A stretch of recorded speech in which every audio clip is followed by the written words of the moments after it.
Today, I'm talking to a Billboard charting platinum producer who has songs with Lil Baby, Future, Lil Durk, Herbo, DaBaby, the list goes on. He's also signed to super producer ATL Jacob. In this video, he's gonna teach us how he's got so many placements and break down one of his biggest songs off of Lil Baby's last album, It's Only Me.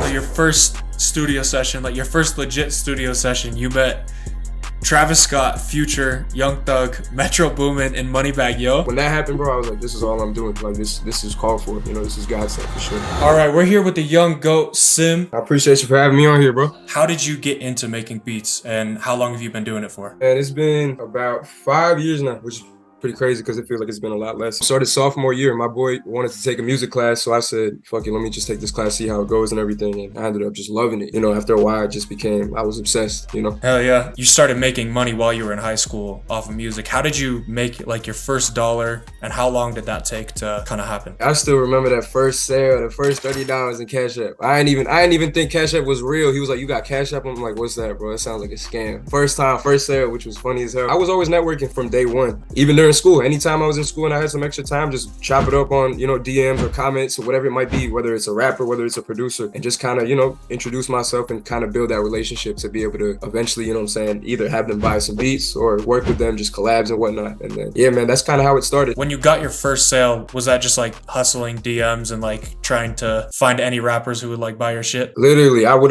you know, find artists that were actually buying beats. And, you know, of course, there's many ways about going about that. You know, sometimes I find these producers who are doing good with sales, and then on Instagram, just see what they're tagged in and see if artists are tagging them, which probably means they bought a beat from them. So that was something I would use, you know, a lot to find artists that would actually buy beats. Yeah, that's really how I really went about it at first. That's smart. Like, go on the other producers' page. Yeah, man, it's a lot of gems out there, man, for sure. From there, like in high school, just kind of making money whenever you can. When did you get your first major placement? Major placement came in 2018, I believe. Yeah, 2018. And it was No Talking on T Grizzly's album. It was lit, man. It dropped on the day of prom, high school prom. That hit different. And that was with ATL Jacob. That was with Jacob. We were working a lot before that too. One day he just texted me, we got one on T Grizzly's album. That really started it. So you said you were working with ATL Jacob. I know that you're signed to him. How did you develop that connection? I was literally just tagging him in my stories on Instagram of like beats that I would hear Future on. Eventually one day he responded. I was in the gym and then I get out the gym and I see a DM from Jacob. I'm like, oh shit. But he responded and he was like, send me this. He just dropped his email. And then I said, bet. We keep working. A month goes by. He's like, send me a number. You know, he talking about like signing me and everything like that. And then after that first placement, I'll be honest, that's like I told you, I really wanted to start taking it more serious. So I said, let me move to Atlanta. And when that happened, that, you know, obviously we'll get into that, but that definitely changed everything. I know you've probably got some like crazy studio sessions working in ATL with Jacob, but we're gonna get into that later, right? Man, I got a lot to talk about with that, man, for sure. Well, it's safe to say that like you've definitely made it big now. You're working with Lil Baby, Future, all these guys. So let's get in and break down one of my favorite songs that you've done is Waterfall Flow off Lil Baby's last album, It's Only Me. Yeah, let's do it. I'm excited to break this one down. Waterfall flow, cause I just keep flowing. She told me she coming, so I keep going. Oh yeah. I'm gonna just play the sample real quick for everybody to hear.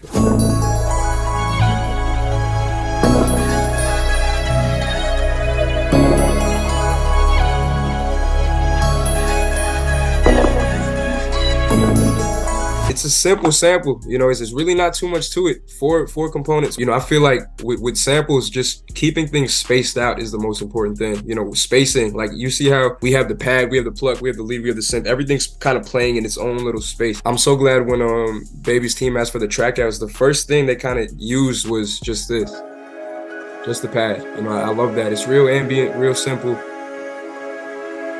Sound selection is super important when it comes to sample making. And then I think I added the bells next. Yeah. That part's wavy. For sure. And like I said with the call and response, like see how these three are playing together.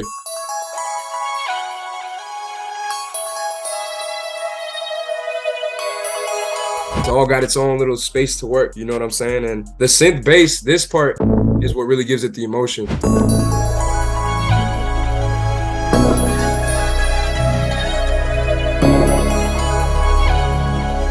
That's really it, man. It's a super simple sample, just super simple, super hard. If you had to give one key to making your loops more likely to get used by a bigger producer, what would you say? Strive to be different. That's the main thing with me, bro. A lot of people making the same stuff, just being different, you know, introducing a new sound. Anytime I send something to Jacob, he doesn't even need to check the name on it. He'll know it's my stuff. So after you had the loop done, tell me the story of like how this song actually got placed with Baby. Right when I made it, man, right when I made the sample, I wanted to hear Baby on it. You know, I knew it was for Baby. It's a session me and Jacob had in February of last year, I believe. You know, I just had samples ready and stuff. We were cooking up all night. We made a bunch of stuff. We sent it to Baby that night, right after making it. Baby responded. He said, don't send this to nobody else. We knew we had one. You know what I'm saying? That was definitely full circle moment. Next 6 months, we gotta wait for it to drop, obviously, which sucked. It paid off. You know what I'm saying? That was definitely a crazy one. This is your second song with Lil Baby. You did That's Facts on the Voice of the Heroes with Lil Durk. Tell me how that song came about. 2 back-to-back Baby albums felt great. That was crazy. It was a session with Weezy. I forgot exactly when it was, man. It was literally a month before Voice of the Heroes dropped, which is crazy. It was super out of nowhere, which was clutch. I was prepared for that moment too. I had my flash drive ready. I always carry a little flash drive with me in case I see anybody, which I feel like is really important too. What is it like being in the studio with these big producers? A lot of times in these sessions, man, we just working. You know, of course, a little talk here and there and stuff. Especially me, bro. I'm there to really show my craft to these people in front of me. You know what I'm saying? I can't wait till somebody walks in, hears my stuff. I'll keep the door open for somebody to come in,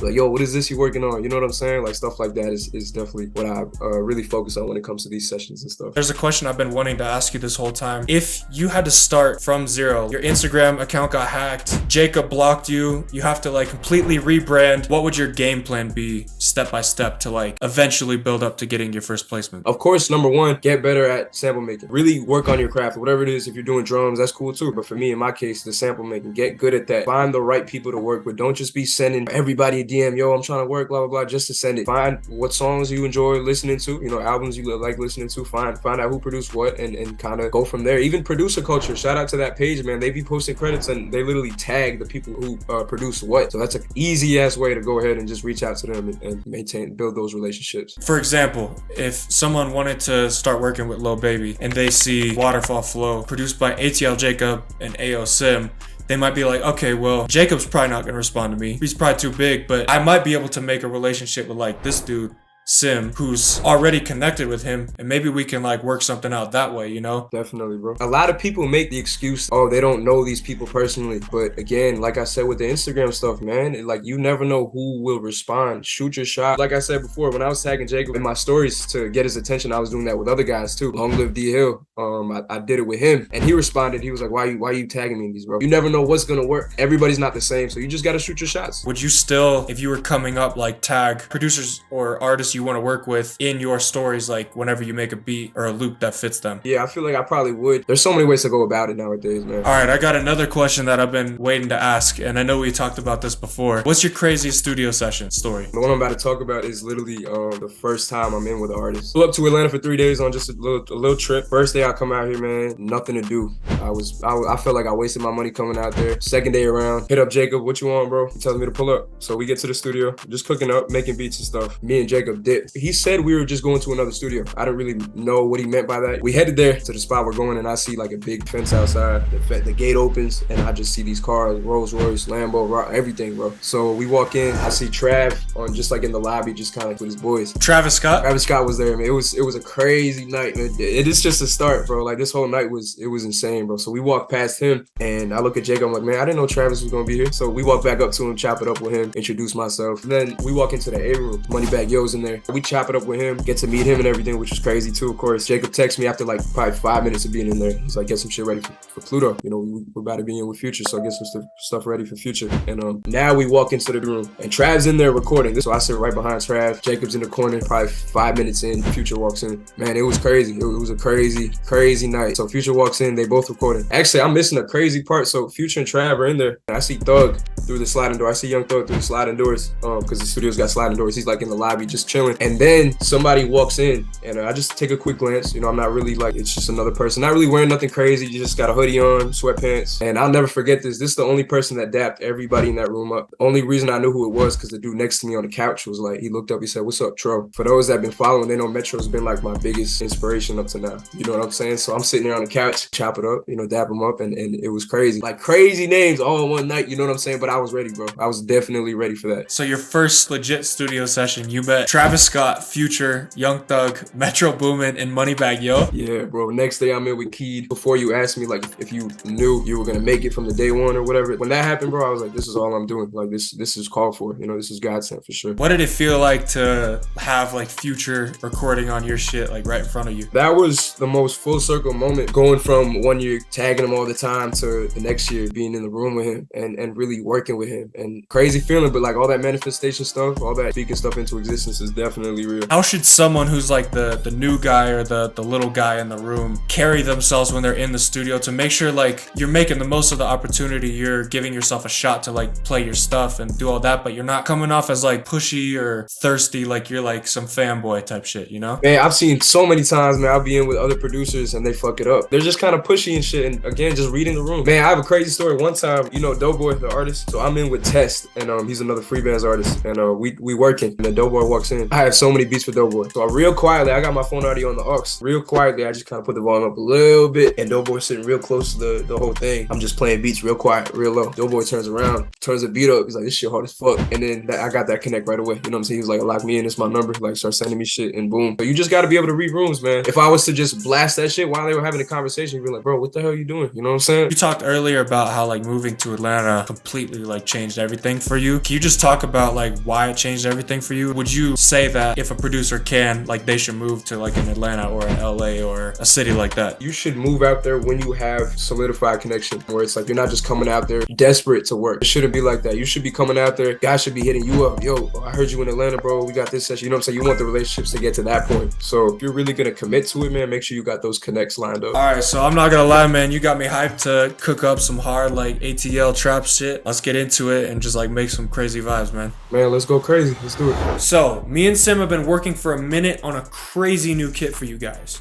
We've put together 30 crazy loops, 30 melody midis, 30 drum midis, and a go-to drum stash to help you get that industry-ready Atlanta trap, Future, Gunna, Lil Baby kind of sound. We're about to cook up an insane vibe right now using the kit, so stay tuned for that. Kabi sent me this starter.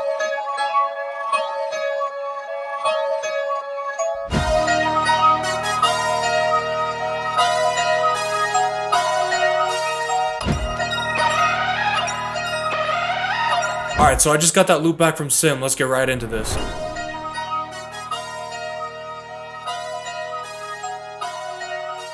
Alright, first thing I'm gonna do is find some hard sounds from the kit.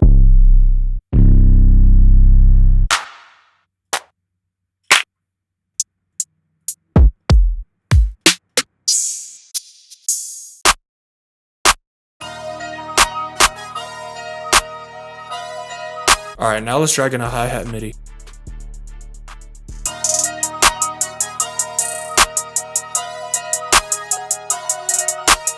Oh, that's hard already. You already know we gotta add the 808s.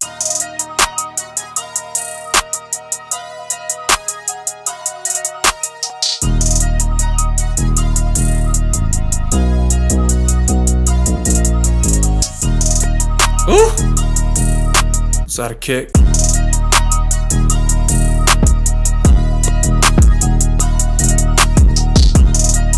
I'm gonna grab this open hat right here that I like. I'm gonna grab a snare roll MIDI from the kit just to make this a little more interesting. I'm just gonna add one more snare MIDI because this one's super fire. Before I play the finished beat, if you guys enjoyed this video, give this video a thumbs up and hit the subscribe button so I can continue to make videos like this. Let's hear that. I love you, Bobby.